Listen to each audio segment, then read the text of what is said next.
하나님 아니면 죄 죽이기. 이사야 53장 3절. 죄의 실체. 오늘 묵상은 죄의 문제에 대해 결론을 내리지 않습니다. 단지 죄의 실체를 인정하는 것이 중요하다고 말합니다.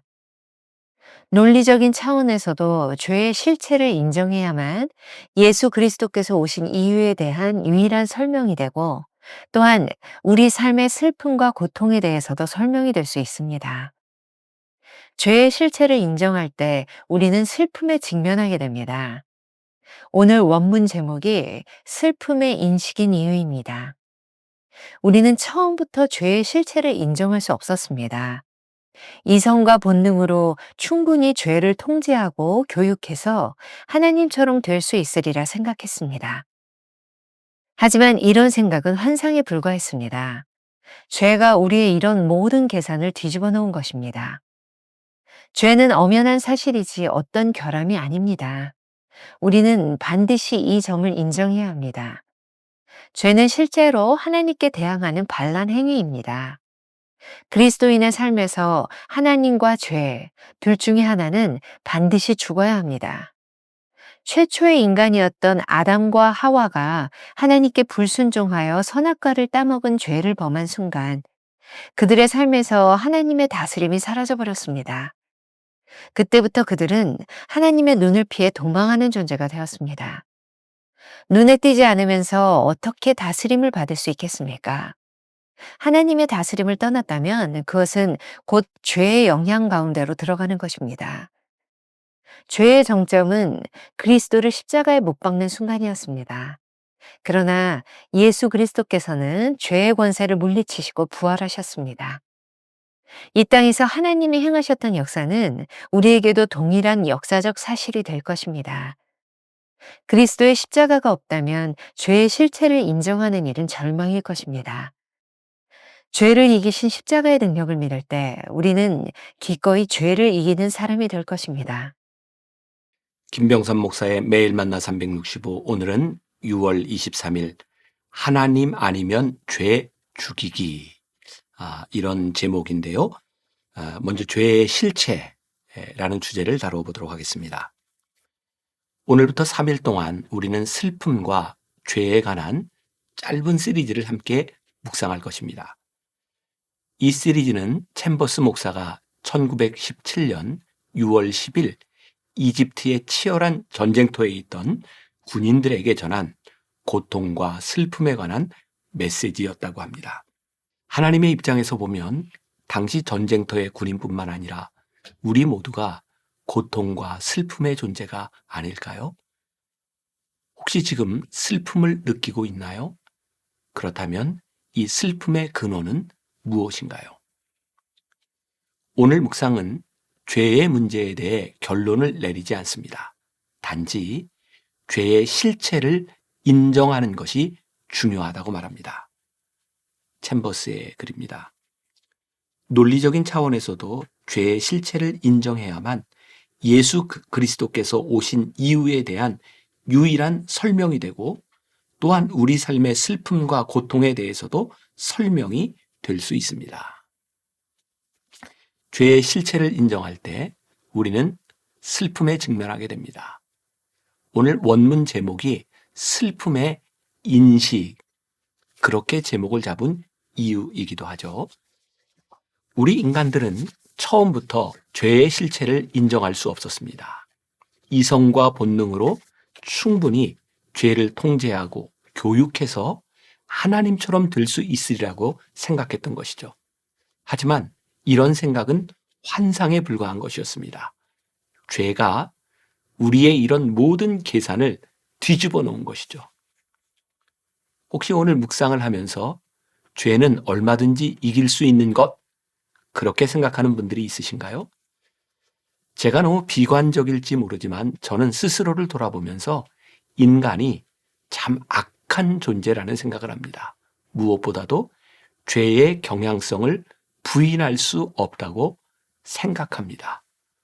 저 자신이 그렇게 생각하고 사도 바울 역시 그는 죄의 문제로 인하여 끊임없이 고민했던 사람이죠. 어거스틴은 그의 책 고백록에서 참 신기하게도 그런 이야기를 하죠. 내가 젖 먹던 시절에 지었던 죄를 회개합니다.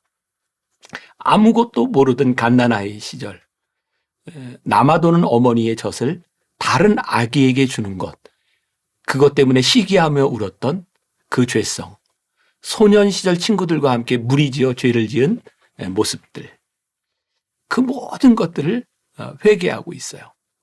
어거스틴이 말하고 싶었던 것은 아무것도 모르는 어린 아이에게서도 죄의 경향성이 있다는 것을 설명하고 싶었던 거죠. 물론 하나님께서는 악을 창조하시지 않았습니다.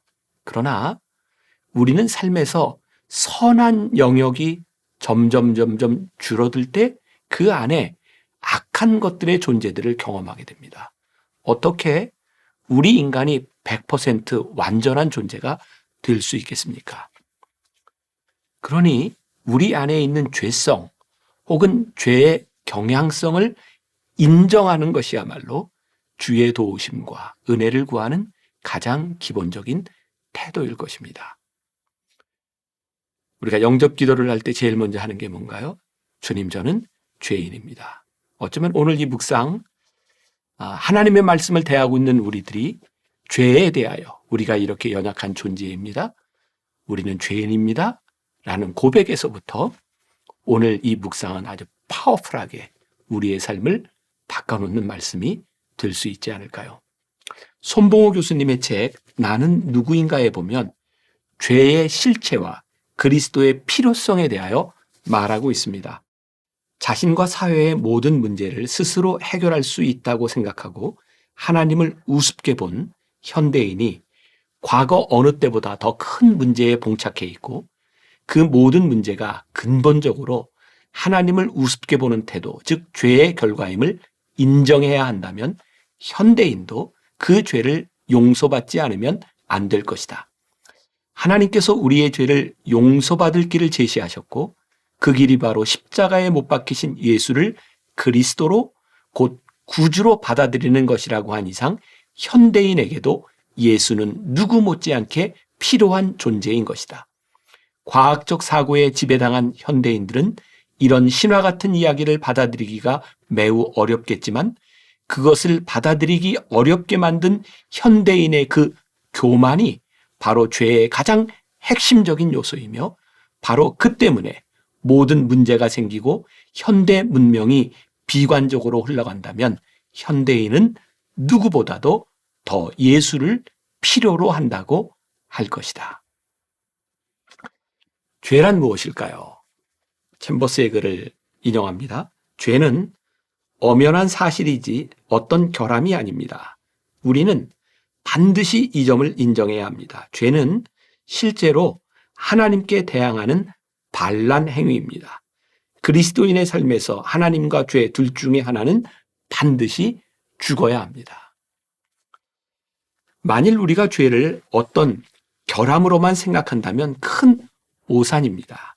결함은 채우면 됩니다. 하지만 죄는 약간의 문제를 보완해서 해결되는 문제가 아닙니다.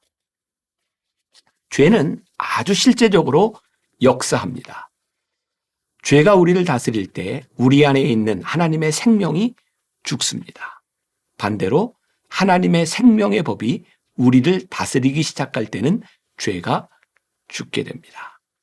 여기서 조금 아까 어거스틴의 말과 챔버스의 말이 충돌되는 것 같지만 사실은 충돌되는 점이 아닙니다. 어거스틴은 하나님께서 악을, 죄를 창조하시지 않았다.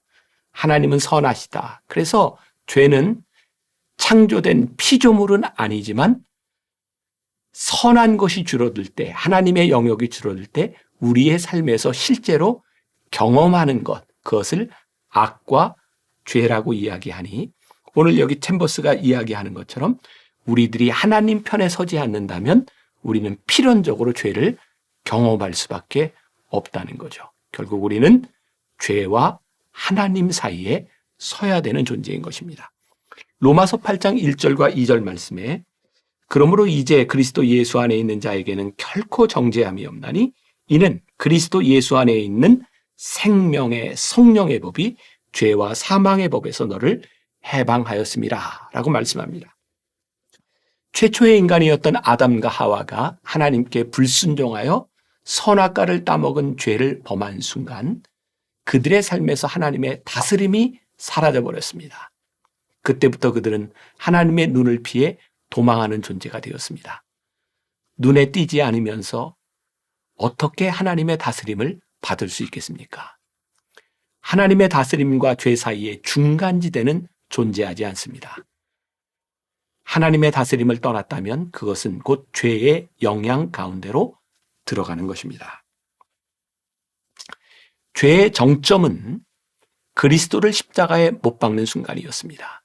그러나 예수 그리스도께서는 죄의 권세를 물리치시고 부활하셨습니다. 이 땅에서 하나님이 행하셨던 역사는 우리에게도 동일한 역사적 사실이 될 것입니다. 죄의 실체를 인정하지 않으면 예수 그리스도께서 이 땅 위에 오신 이유를 논리적으로 설명할 수 없습니다. 오늘 본문 말씀 이사야 53장 3절 말씀이죠. 간고를 많이 겪었으며 질고를 아는 자라. 주님이 이 땅에서 고통과 슬픔을 겪으신 이유가 바로 죄입니다. 주님이 나가신 고통과 슬픔을 우리가 어떻게 다 이해할 수 있겠습니까? 또한 우리는 고통을 당하고 견디고 이겨나가지만 결코 친숙해질 수는 없습니다. 하지만 그 원인이 무엇인지는 알아야 합니다. 오늘 묵상에서 죄의 문제를 다 다루지는 않습니다. 그러나 죄는 실체라는 사실을 분명히 인정해야 합니다. 그래야 다음 단계로 나아갈 수 있습니다. 예수 그리스도께서 오신 이유에 대한 유일한 설명이 되고 또한 우리 삶의 슬픔과 고통에 대하여도 설명이 될 수 있습니다. 그리스도의 십자가가 없다면 죄의 실체를 인정하는 일은 절망일 것입니다. 하지만 죄를 이기신 십자가의 능력을 믿을 때 우리는 기꺼이 죄를 이기는 사람이 될 것입니다. 우리가 기억해야 될 한 줄 노트. 우리는 죄의 실체 앞에서 하나님 아니면 죄 죽이기라는 사실을 직면합니다. 오늘 하루 이런 질문을 품고 살아봅시다. 당신의 삶에서 일어나는 일 가운데 죄의 실체를 분명하게 인정하고 있습니까? 그 죄의 목록을 적어봅시다. 기도하겠습니다. 두렵고 아픈 일이지만 오늘 묵상을 통해 구체적인 우리의 죄의 실체가 드러나기를 원합니다. 우리가 이렇게 부족하고 연약하고 하나님을 반역하고 살아가는 존재인 그것들 하나하나가 드러나게 하여 주옵소서. 오늘 묵상을 통해 우리들의 깨닫는 것, 죄의 실체가 드러나는 것이 절망으로 끝나는 것이 아님은 그리스도의 십자가와 예수 그리스도의 구속이 이 죄를 이기셨기 때문입니다. 아프게 죄를 드러내고 기쁘게 이 죄의 구속의 기쁨을 누릴 수 있는 귀한 하나님의 사람들, 오늘도 죄의 한가운데서 역사하시는 하나님의 능력을 경험하며 동행하며 살아가는 하루가 되게 하여 주옵소서. 예수님의 이름으로 기도합니다. 아멘. 우리는 죄의 실체 앞에서 하나님 아니면 죄 죽이기라는 사실을 직면합니다.